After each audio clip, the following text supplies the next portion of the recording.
हमारे बीच में हमारे श्री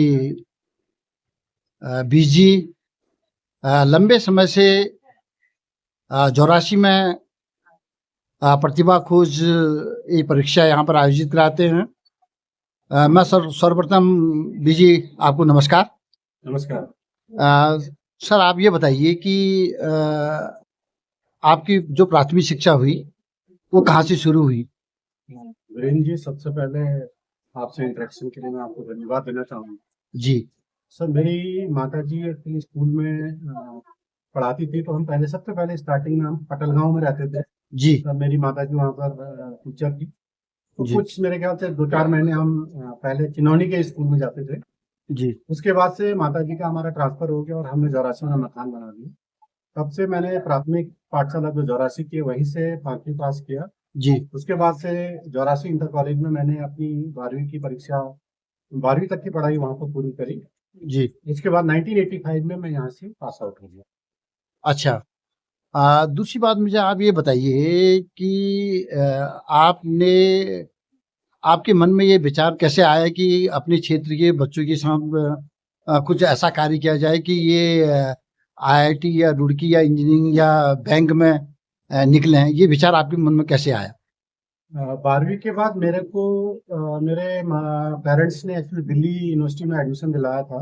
जी वहाँ पर क्योंकि दिल्ली यूनिवर्सिटी में एडमिशन बहुत पहले बंद हो जाते थे, जबकि हमारे यूपी बोर्ड का रिजल्ट 14 जुलाई को उस बार आया था। तो जब मैं दिल्ली हमको ले गए तो तब तक स्कूल वहाँ पर एडमिशन प्रोसेस पूरी तरह बंद हो चुकी थी। जी लेकिन एक हमारे इधर ही पहाड़ से ही गोपालगिरी जी थे, इन्होंने हमें अपने इस कॉलेज के प्रिंसिपल से मिलाया, जो कि हरियाणा बॉर्डर पर पड़ता था, दिल्ली यूनिवर्सिटी का कॉलेज। जी तो वहाँ पर फिर उन्होंने कहा कि देखिए, परसेंटेज के हिसाब से तो इस बच्चे का एडमिशन हो जाएगा, लेकिन क्योंकि यहाँ ऑलरेडी एडमिशन क्लोज हो चुके हैं, तो बाद में अगर कोई बच्चे बाहर जाएंगे तो मैं उस समय इसका एडमिशन करूंगा।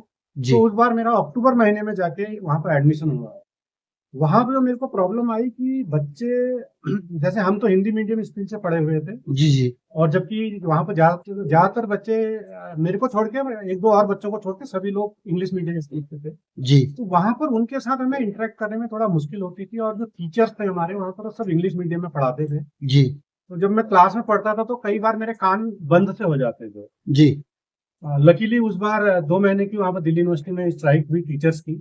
उस टाइम का मैंने पूरा सदुपयोग किया, जी और उसमें मैंने जो देखा कि वहाँ के बच्चे जो हैं वो एक तो सबसे पहले अच्छी इंग्लिश बोलते हैं, अच्छा उनका जो बोलने का जो सॉफ्ट स्किल्स होती है वो बहुत अच्छी होती है। जी वही मैंने और वो बच्चे जो है बाद में लेकिन देखा कि जॉब में काफी अच्छी अच्छी जगह पे जाते हैं। जी उसी से मेरे को एक प्रेरणा मिली कि क्योंकि हम जो जिस चीज में हम कम है हमारे क्षेत्र के बच्चे, अगर उसको मैं किसी तरीके से उसमें भरपाई कर सकूं जी तो वो हमारे क्षेत्र के बच्चों के लिए बहुत लाभदायक है। जी जी।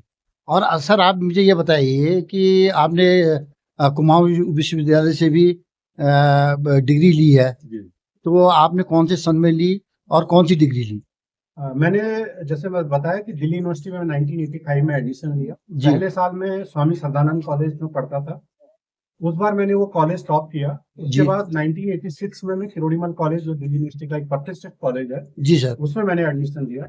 जी 1988 में मैंने दिल्ली यूनिवर्सिटी से बीएससी कंप्लीट कर दी थी। उसके बाद मैंने MSc masters in operation research, जो दिल्ली यूनिवर्सिटी का एक मैथमेटिकल जो ब्रांच है उसका एक एमएससी वहाँ पर ऑपरेशन रिसर्च में होती है, जी वो मैंने 1 साल किया वहाँ पर। उसी बीच में कुमाऊं यूनिवर्सिटी में एक एडवर्टीजमेंट निकला, जो जी कि उसमें भीमताल में Birla institute of applied sciences Bhimtal बना हुआ था। जी सर उनका पहला बैच उन्होंने एमसीए किया, 15 बच्चे लेने थे। जी तो मुझे भी हुआ कि चलिए एमसीए करते हैं और अपने क्षेत्र से करते हैं, नाम भी एक अच्छा है, बिरला लगा हुआ है। जी तो फिर मैंने उसके लिए अप्लाई किया, लकीली वहां पर मेरा सिलेक्शन हो गया। तो 89 से लेकर 92 तक मैंने भीमताल से एमसीए कंप्लीट किया। उसके बाद से 1 साल मैंने प्राइवेट जॉब की, और उसके बाद मैं इंडियन ऑयल में और 2-3 और कंपनी में भी मेरा सिलेक्शन हो गया था। तो फाइनली मैंने इंडियन ऑयल में ही काम करने का डिसीजन लिया। जी जी। सर ये बताइए कि सन 2007 से आप ये प्रतिभा खोज परीक्षा कराते हैं, तो ये व्यक्तिगत रूप से आप कराते हैं या आपके साथ कोई टीम भी जुड़ी हुई है? इसमें ये आपने बहुत ही अच्छा प्रश्न पूछा। इसमें एक्चुअली सबसे पहले मेरा था कि इसको कैसे करें।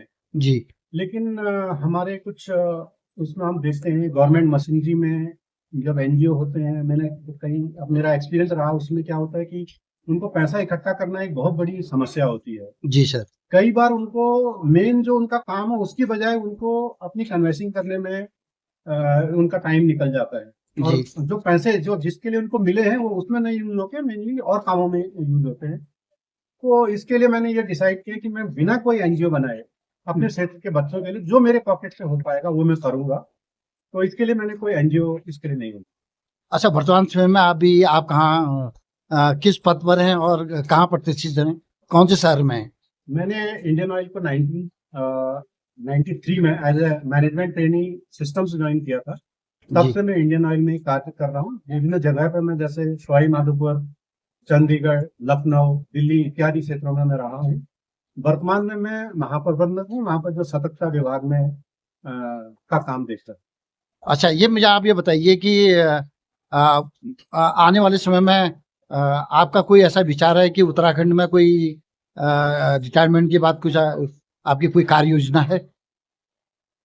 एक मेरा मेन, जैसे आजकल हम ग्रीन एनर्जी की तरफ जा रहे हैं, जी। तो इसमें जैसे इस साइड में धूप की प्रचुर मात्रा, जो हिली प्लेसेज है उनमें धूप की प्रचुर मात्रा होती है। उसके लिए मैं चाह रहा हूँ कि शायद कोई सोलर एनर्जी का अगर प्रोजेक्ट हम यहाँ पर अगर स्थापित कर पाए उसके बाद, तो जी। मैं उस दिशा में प्रयास करूंगा। मोर ओवर मैं देख रहा हूँ कि पानी की समस्या जो यहाँ पर बनी रहती है जी। उसको कैसे कंजर्व करना है, उस दिशा में कोई प्रयास यहाँ पर नहीं हो रहे हैं। जो सरकारी भी कई से तो यहाँ पर तालाब बनाए हुए हैं, उनमें मैं देख रहा हूँ कुछ ऐसी जगह तालाब बने हैं जो कि बिल्कुल हिल टॉप पे हैं, उनमें मतलब कभी पानी भर ही नहीं सकता है। जी। मेरा एक थोड़ा इस प्रकृति की दिशा में, जैसे सोलर एनर्जी हो गया और इस तरह से जो पानी का कैसे संरक्षण कर पाए, इस पर मैं कुछ करने की कोशिश कर रहा हूँ। हाँ, ये प्रतिभा खोज जो परीक्षा आप करा रहे हैं, लगभग आपको 22 साल हो गए हैं और आप देख रहे हैं कि उत्तराखंड से पलायन की बहुत ज़्यादा मार है और जो हमारे जो बच्चे हैं, ये ग्रामीण क्षेत्र के बच्चे हैं, बड़े गरीब-गरीब के बच्चे हैं। तो आपको कैसा लगता है कि आपने जो जो बच्चे इस टॉप में आ रहे हैं सरकारी या प्राइवेट से, उनके अलावा आपके बच्चों का इन ऑल भविष्य कैसा लगता है? मतलब क्या उनकी स्थिति है, उनका बेसिक कैसा है? जो बच्चे इसमें आते हैं उससे एक चीज तो ये स्पष्ट हो गई कि बच्चों में कैलिबर किसी क्षेत्र विशेष से ऐसा कोई लेना देना नहीं है। जी। लेकिन जो मेन जो प्रॉब्लम है, क्योंकि यहाँ पर हम उसका सदुपयोग नहीं कर पा रहे हैं, उसको कैसे मैनेज करना है उसमें हम फेल हो रहे हैं। जी सर। तो उसके लिए जो ये प्रतियोगिता मैंने कराई है, वो ऐसे बच्चों को बेसिकली, अगर वो यहाँ से उनको प्राइज मिलता है, अखबार में उनका नाम आता है, तो ये उनके लिए कम से कम उनकी जिंदगी में हमेशा ये क्षण जो है उनको याद दिलाएगा कि आप में कुछ है और आपसे जो समाज है वो कुछ एक्सपेक्ट कर रहा है। जी। इसी के लिए ये मैंने किया है। लेकिन कई कई बच्चे जिनके की पेरेंट्स इनको अच्छी तरह गाइड कर सकते हैं, इसमें कुछ बच्चे जैसे इवन बड़े बड़े संस्थान, एनआईटी जो इलाहाबाद का है, यूपी का सबसे नंबर 1 जो कॉलेज है, ऐसे ही कुछ बच्चे ट्रिपल आईटी भोपाल में, इधर मध्य प्रदेश में भी गए हैं। जी। एक लड़की मौलाना आजाद मेडिकल कॉलेज से भी उसने एमबीबीएस करके अभी वो मध्य प्रदेश में जॉब कर रही है। ऐसे बहुत सारे बच्चे हैं जो कि अपनी अपनी दिशाओं में काफी आगे काम कर रहे हैं। तो लेकिन मतलब इसके बाद ये तो मैंने तो उनको एक डायरेक्शन दे दी है, उसके बाद उनके माँ बाप का भी और बच्चों का भी ये काम होना चाहिए कि उसको कैसे वो अच्छी तरह से उसका दोहन कर पाए अपनी प्रतिभा का। उसमें थोड़ा अभी लैकिंग है, वो मैं पेरेंट्स से भी पुनः रिक्वेस्ट करूंगा इस चैनल के माध्यम से कि वो अपने बच्चों पे, अगर उन्होंने ऐसा कर रखा तो उन पर ध्यान दें। जी सर। उत्तराखंड के संबंध में कोई आपकी कोई ऐसा कोई विचार? उत्तराखंड हम बहुत उम्मीदों से ये बना था, इस समय हमारे बहुत सपने थे कि हम भी कभी एक अच्छे उत्तराखंड में जाएंगे। लेकिन अभी भी इवन जो बेसिक फैसिलिटीज हैं वो उस लेवल पे नहीं आई हैं। आपकी देखिए स्वास्थ्य जो मैं देख रहा हूँ, इसमें अभी भी बहुत गुंजाइश है। अब जौरासी, जैसे जौरासी में हम अभी हैं, यहाँ पर एक प्राथमिक चिकित्सालय है, उसमें most of the time doctor available नहीं रहता है। तो इस ऐसे पेशेंट को अगर नियर बाय चौखुटिया ले जाना है, चौखुटिया भी एक सामुदायिक केंद्र है, लेकिन वहां पर भी उतनी अच्छी स्थिति नहीं है। ओवरऑल पूरे पहाड़ में अच्छी स्थिति नहीं है। स्कूल में गवर्नमेंट से भी ये रिक्वेस्ट करूंगा कि कुछ स्कूल ऐसे बनाए गए पहाड़ी क्षेत्रों में, एक ब्लॉक में कम से कम एक स्कूल हो जिसमें कि सारे टीचर्स हों, वो अपने आप में एक आइडियल स्कूल हो। जी तो कम से कम ब्लॉक के जो अच्छे सबसे बच्चे हैं, वहाँ का सिलेक्शन जो हो वो टेस्ट बेस्ड हो, और कम से कम वो ब्लॉक के बच्चे वहाँ पढ़ें, तो जो पलायन है उसमें थोड़ा इसमें कमी आ सकती है।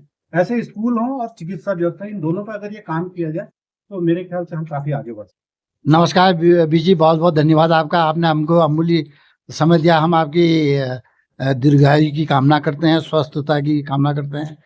इन्हीं बातों के साथ बहुत बहुत धन्यवाद। हैं। बहुत बहुत धन्यवाद। नमस्कार सर। आपने मेरे को मौका दिया। Thank you.